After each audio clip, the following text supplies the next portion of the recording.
morning. Good morning. This weekend we went to Lake Grapevine. Lake Grapevine is in the middle of the DFW area. It's just north of DFW Airport. A little bit of a smaller lake, but it's really centrally located.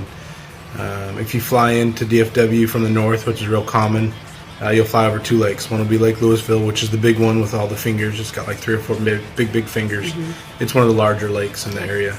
And Grapevine is next to it, and it's a bit smaller. It just took us, a couple hours to go all the way around the lake and check everything out. One of the things that we noticed is that it seemed to be more of a public lake, right?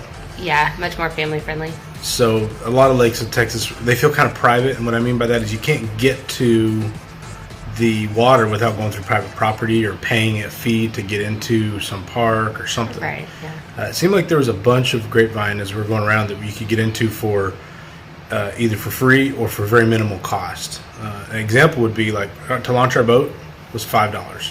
Yeah, and for the whole day. Where we launched our boat, it was the city of Grapevine. Has 6 or 8? I think there was 8 on an envelope that they give you, and you just circle which boat ramp you're at, put your money in a little kiosk thing, and it was $5 per day to launch your boat. And they're all over, so you can just grab your car and your family and go for $5 for the day. Well, then there was one area we drove that had 2 or 3 of the ramps. It was very much a park. It had trails. There were lots of bike riders riding through a narrow road, but it wasn't very trafficy at all. Right. Lots of trees and stuff, so it was really kind of pretty. It was kind of nice. The lake itself, for me, left a little bit to be desired because it's a little bit smaller from the boater side. There wasn't a lot of cover. It was just a big, long, skinny lake. Yeah. And you could see almost from one end to the other. And like I said, it was very windy. And I think there's a lot of sailboats on the lake. Yeah, it's a good sailing lake. So it's probably a good sailing lake. We like to find a nice cove and anchor down. There's, 2 or 3 spots that were okay. But a couple of marinas, some nice, some not so nice. I think there was 2 restaurants that we ran across on the lake. There might have been a third that we didn't see. There's also on Lake Grapevine, there's the Gaylord Texan. Yep. They just put in a brand new water park. It's Altitude H2O. Yep.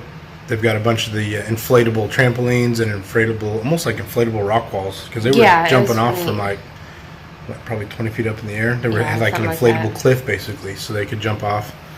It was kind of expensive though. It's $20 per person for 45 minutes of jumping. But right next to that, there's a whole park area too. And there was a beach. There's a beach area. But so I personally felt like every lake we go to has a little different feel. And I felt like Lake Grapevine, although the lake itself was okay, it's very family friendly. So I would say if you're in DFW and you just want to go hang out for the day with your family and friends, you don't even need a boat. Just grab a carload of people, head to a park, and just play all day. I mean, there were lots of people fishing off the bank. Cool. There were lots of people fishing off the bank. There was people swimming in the water. They had several places that you could get down to the water. Oh yeah. So yeah, that's our take on Lake Grapevine. Thank you very much.